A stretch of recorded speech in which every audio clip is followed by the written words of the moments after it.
तीन लोग एक छोटी सी डॉक्यूमेंट्री शूट करने जंगल के अंदर गए थे, लेकिन वापस सिर्फ उनका रिकॉर्ड किया हुआ वीडियो मिला। आज की कहानी है द ब्लेयर विच प्रोजेक्ट की। मैरीलैंड के एक छोटे से इलाके में एक पुरानी कहानी बहुत सालों से लोगों को डराती आ रही थी। लोग कहते थे कि उस जंगल में कोई ऐसी चीज़ रहती है जो इंसानों को अंदर बुलाती है और फिर कभी वापस नहीं आने देती। हीदर नाम की एक फिल्म स्टूडेंट इस पूरी कहानी पर डॉक्यूमेंट्री बनाना चाहती थी। उसके साथ थे उसके दो दोस्त जोश और माइक। तीनों कैमरा और बाकी सामान लेकर बर्किट्सविल नाम के छोटे से गांव पहुंचते हैं, जहां से उस जंगल का रास्ता शुरू होता था। गांव के लोग शुरू में बात करने से भी डर रहे थे। कुछ लोगों के चेहरे देखकर ऐसा लग रहा था जैसे वो आज भी उस कहानी से कांपते हों। एक औरत बताती है कि उसने बचपन में जंगल के अंदर एक अजीब सी औरत देखी थी जिसके पूरे शरीर पर बाल थे। कोई कहता है रात में बच्चों के रोने की आवाज़ें आती हैं, तो कोई कहता है कि वहाँ कोई इंसान नहीं, कुछ और रहता है। लेकिन मामला तब और डरावना हो जाता है जब उन्हें रस्टिन पार नाम के आदमी की कहानी पता चलती है। सालों पहले उसने 7 बच्चों को मार दिया था और पुलिस को उसने बस इतना कहा था कि जंगल में रहने वाली किसी ताकत ने उसे ऐसा करने को कहा था। हीदर को ये सब सुनकर और एक्साइटमेंट होने लगती है। उसे लगता है कि उसकी डॉक्यूमेंट्री बहुत बड़ी बन सकती है और यही उनकी सबसे बड़ी गलती थी। तीनों अगले दिन जंगल के अंदर चले जाते हैं। शुरुआत में सब ठीक लगता है, हल्की हवा, पेड़ों की आवाज़, दोस्तों की हंसी।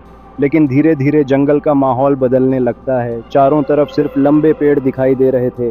इतना सन्नाटा था कि अपने कदमों की आवाज़ भी अजीब लग रही थी। हीदर बार बार कैमरे में बोलती रहती है।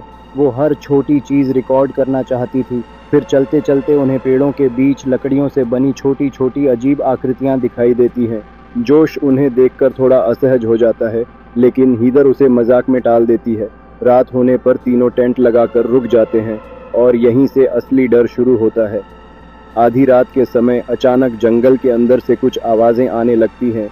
कभी किसी के धीरे धीरे चलने की आवाज़ और कभी ऐसा लगता जैसे दूर कहीं बच्चे हंस रहे हों। माइक डरकर बाहर झांकता है, लेकिन बाहर सिर्फ अंधेरा था, इतना गहरा अंधेरा जैसे जंगल सब कुछ निगल चुका हो। सुबह जब वो उठते हैं तो उनके टेंट के आसपास पत्थरों के अजीब निशान बने हुए होते हैं। अब तीनों थोड़ा घबराने लगते हैं। हीदर कहती है कि शायद कोई उन्हें डराने की कोशिश कर रहा है, लेकिन उसके अपने चेहरे पर भी डर साफ दिखाई देने लगा था।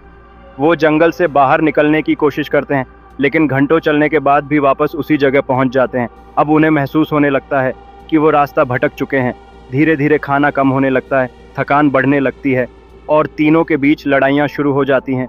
माइक बार बार हीदर को दोष देता है कि उसकी वजह से वो यहाँ फंसे हैं, लेकिन असली डर अभी शुरू भी नहीं हुआ था। उस रात फिर आवाज़ें आने लगती हैं, लेकिन इस बार वो पहले से बहुत करीब थीं। अचानक कोई उनके टेंट के बाहर तेज़ी से दौड़ता है। टेंट ज़ोर ज़ोर से हिलने लगता है। तीनों डरकर बाहर भागते हैं, लेकिन बाहर कुछ भी नहीं होता, सिर्फ पेड़, ठंडी हवा और ऐसा एहसास जैसे कोई उन्हें देख रहा हो। अगली सुबह उन्हें पेड़ों से लटकी हुई और भी डरावनी लकड़ी की आकृतियां दिखाई देती हैं। जोश अब पूरी तरह टूटने लगता है। उसकी आंखों के नीचे काले घेरे पड़ चुके थे। वो चिड़चिड़ा हो जाता है। फिर अचानक एक दिन जोश गायब हो जाता है। सुबह उठते ही वो कहीं दिखाई नहीं देता। हीदर और माइक पूरे जंगल में उसका नाम चिल्लाते रहते हैं, लेकिन कोई जवाब नहीं मिलता। अब जंगल पहले से ज़्यादा खामोश लगने लगा था। हीदर कैमरे के सामने रोने लगती है। उसकी आवाज़ कांप रही होती है। उसे पहली बार एहसास होता है कि शायद वो यहाँ से ज़िंदा वापस नहीं जाएंगे। और तभी माइक एक ऐसी बात बताता है जिससे सब खत्म हो जाता है। वो कहता है कि उसने गुस्से में आकर मैप फेंक दिया था। कुछ सेकंड के लिए पूरा माहौल बिल्कुल शांत हो जाता है। हीदर उसे घूरती रह जाती है। अब उनके पास ना रास्ता था, ना खाना, ना उम्मीद, सिर्फ वो जंगल। उस रात फिर अजीब आवाज़ें शुरू होती हैं, लेकिन इस बार उनमें जोश की आवाज़ भी शामिल होती है। ऐसा लग रहा था जैसे वो कहीं पास में दर्द से चिल्ला रहा हो।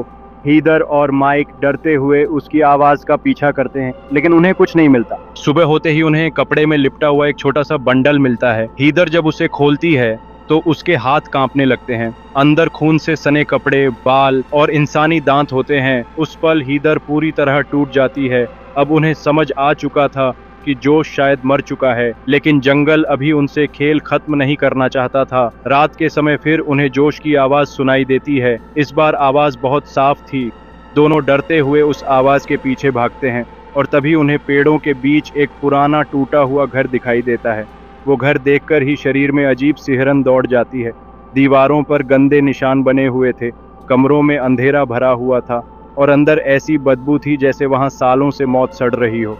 माइक अचानक घर के अंदर भाग जाता है। हीदर कैमरा लेकर उसके पीछे दौड़ती है। ऊपर से जोर जोर की आवाजें आने लगती हैं। फिर अचानक माइक नीचे बेसमेंट की तरफ भागता है।